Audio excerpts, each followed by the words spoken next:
Hi everyone, welcome back to the Navigant Credit Union Broadcast Center. I'm GoLocal News editor Kate Nagel. I'd like to welcome in a Rhode Island legend, singer, songwriter, playwright, author, two-time Grammy winner, Bill Harley. Thank you for joining us today. It's great to be here, Kate. I know you're a busy guy because this coming weekend is the Rhode Island Festival of Children's Books and Authors at the Lincoln School, and you've got some of your works with you here. Now, this is a big festival. You've participated before.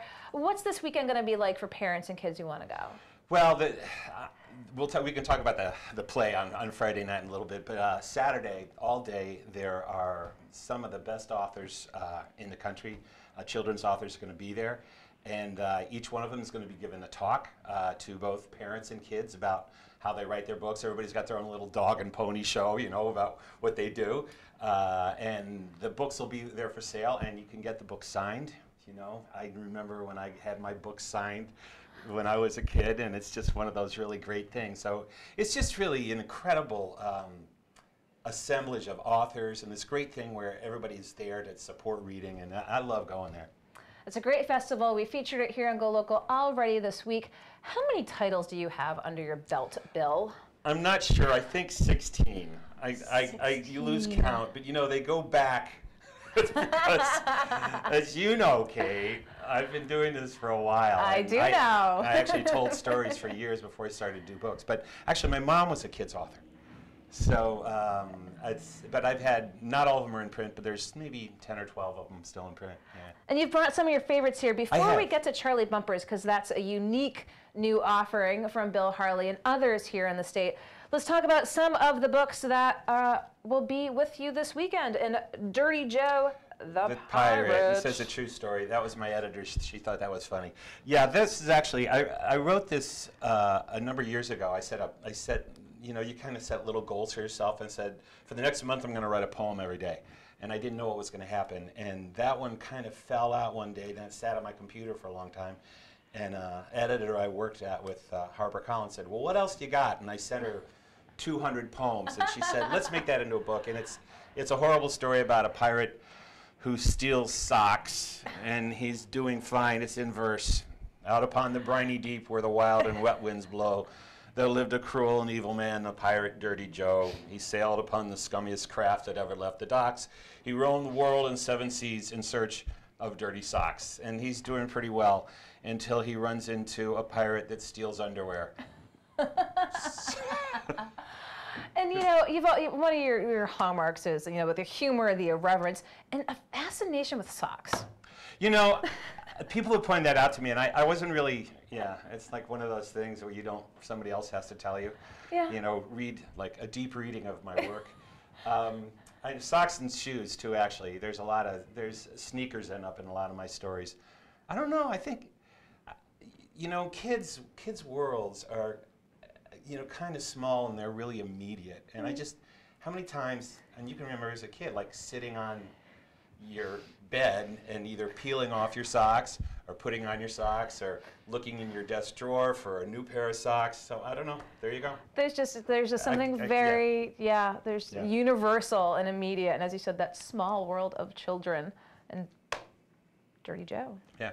Dirty Joe. Let's talk a little bit about sitting down to eat. Again, something universal. Yes, actually, and that actually came out of a song that I wrote a number of years ago when this date how long ago it was, because I wrote it when my older son Noah, who lives here in Providence, some people probably know him, was 5, and I wrote this for him and his play school mates. I wrote it as a song actually, but then a publisher heard the song and wanted to turn it into a book. So I don't do on the picture. These are picture books. I've got a bunch of chapter books out too, but I don't do the pictures, which is just as well, I think. But that one has had a really, really long life. It gets used in schools a lot, and I often do the song and performance. So I'm actually I'll be doing both of those. So I'm going to do a little outside show.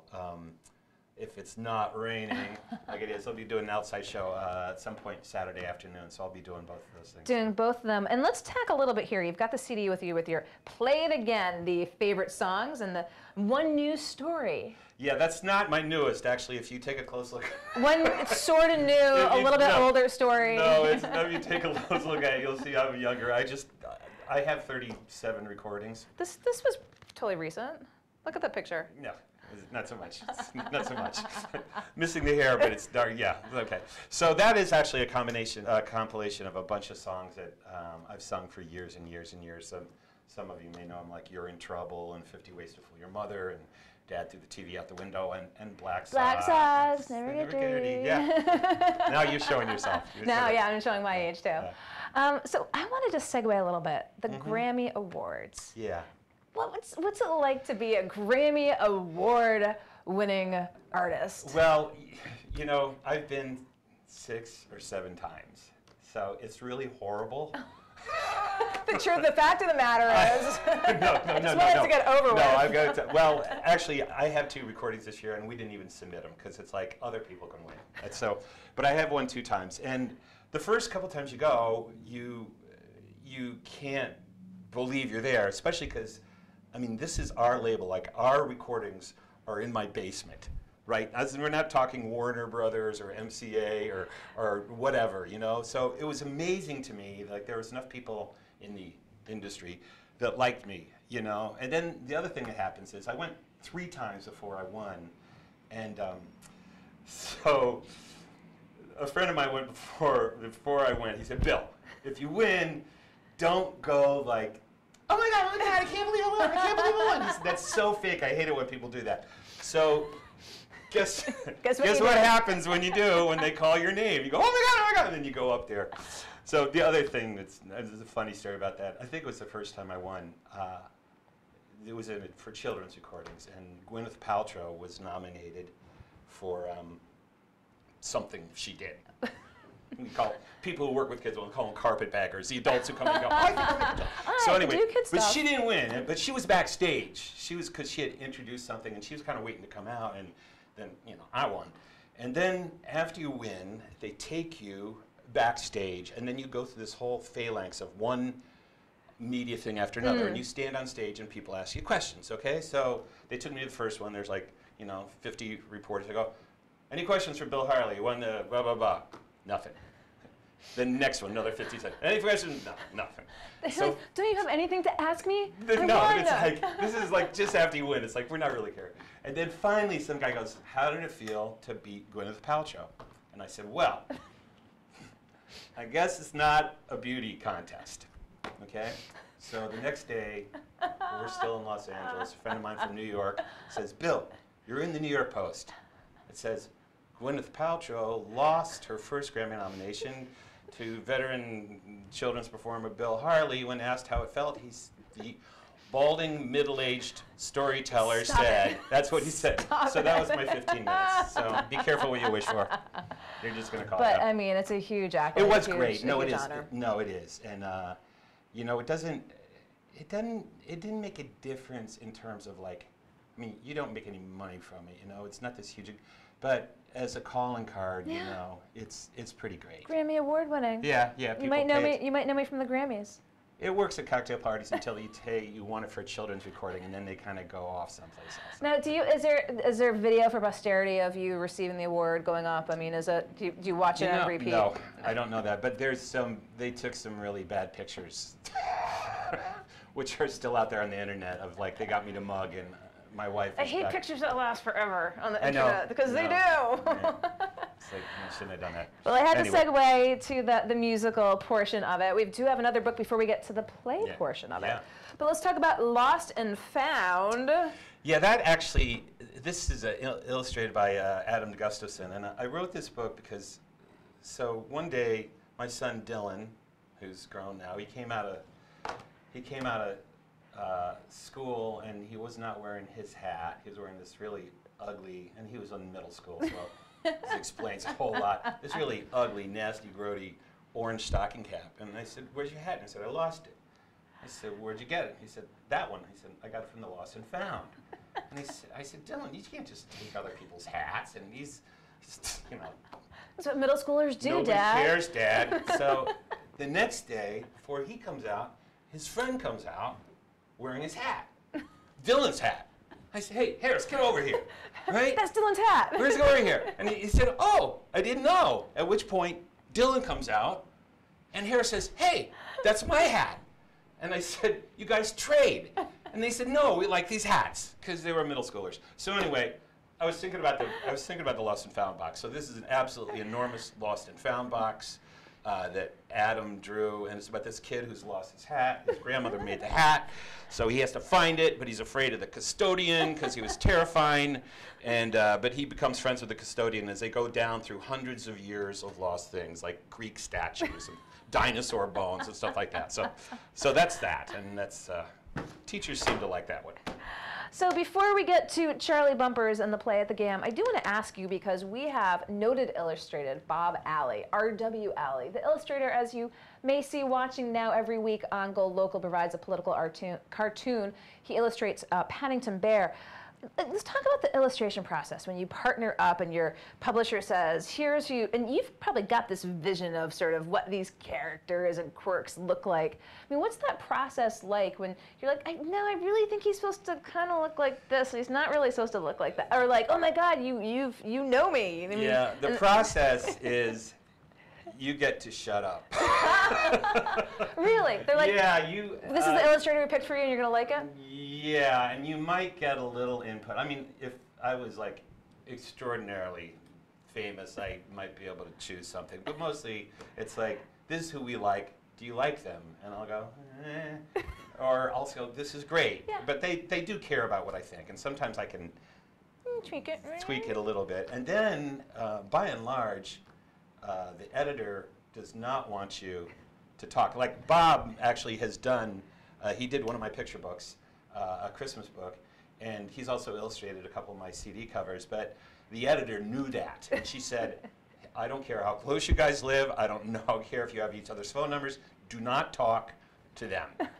And so one illustrator... So they like the firewall? They do. Okay. Well, one illustrator told me that a writer was talking to him and coaching him, and it turned out that he wanted the kid in the book to look like his son. And so sometimes it's good to have that buffer. Indeed, indeed. And let's talk about turning literature into performance. Charlie Bumpers on the stage. Yeah. So let's talk a little bit about that. Let's talk about Charlie Bumpers and taking it from a book to a play. Yeah, so now I'm going to forget exactly who made the first contact here, but the GAM Theater, which has just moved to Warwick, it's a really nice space. It's opening this week, right? They contacted me last year. We started to talk about, they had gotten a hold of the first Charlie Bumpers book, this one. Charlie Bumpers was the Teacher of the Year. And Jessica Chase was interested in doing an adaptation of it. It's because they're interested in kind of expanding, doing work for kids and families. And so I worked with her on this last year, and they as soon as there's going to be 7, there's 6 of the Charlie Bumpers book. He's a kid who's in 4th grade, and it kind of takes, he's like a normal kid who's messy and inattentive. My friend who read this book said, "Oh, nice autobiography, Bill." So he gets the one teacher he doesn't want this year, and he's trying to get out of getting her. So they did that last year, and they did a great job. And so they just moved on to the second book this year. And this book, it's been an incredible experience. As it turned out, I know a lot of the actors, Dave Rabinow and all those folks, John and Nicole and all these people before. So it was just a joy to watch them turn it on the stage. And you know, it's not, they had to make adjustments and figure out every one of the characters is playing 2 or 3 different characters. So it's kind of madcap, which is really appropriate for this because in this book, Charlie, he gets the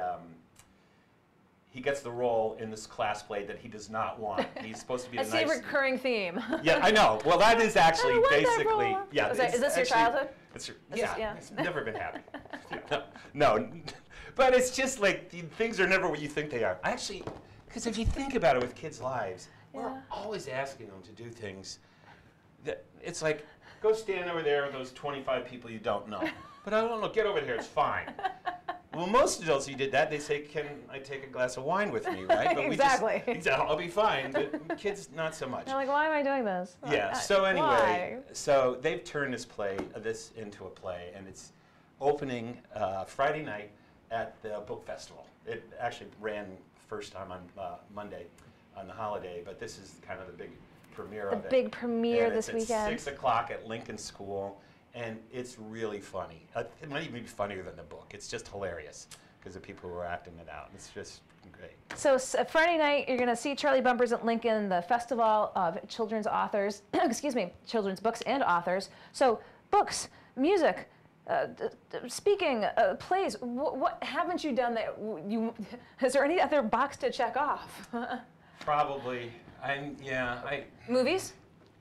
Movies. I've been close. Movies? I wrote a couple screenplays, but you know, Los Angeles is scary.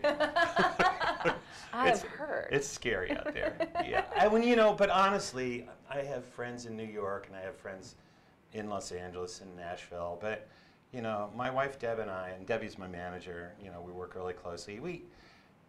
I went through a couple television deals that were very close, and it never happened. And I think we just kind of decided this is where we are. Yeah. Yeah. I tour a lot, but this is where I am. And you're ours. You're Rhode Island. Yeah, and seeing kids and schools and seeing families together. That's my work. So. Well, we appreciate all that you bring to the state here, to all the kids and families and folks who remember you from growing up. Yes, they do. I said the common experience is somebody comes up, says, "These are my 3 children," and when I was 9, and then I say, "Okay, stop it right there." Really, but really, between everything that you've done, such a prolific author, singer, performer, and the plays. We'll have links to the festival going on this weekend, and of course, Bill Harley's website as well. And we really appreciate your taking the time to come into. It's great to be here. Thanks. Thank you so much. Yep. Well, that just about wraps up the day here in the Navigant Credit Union Broadcast Center. If you missed it at 3 p.m., Harvard pollster John Delavolpe was here in studio talking about the latest statewide poll results. You can watch it on GoLocal on Facebook, and you can get more information on site as well. And of course, Bill Harley, appreciate your coming in. Be careful out there. It's raining quite coming. That's actually might have let up a little bit here in downtown Providence, but we'll be back in studio tomorrow here in the Navigant Credit Union Broadcast Center. I'm GoLocal News Editor Kate Nagel.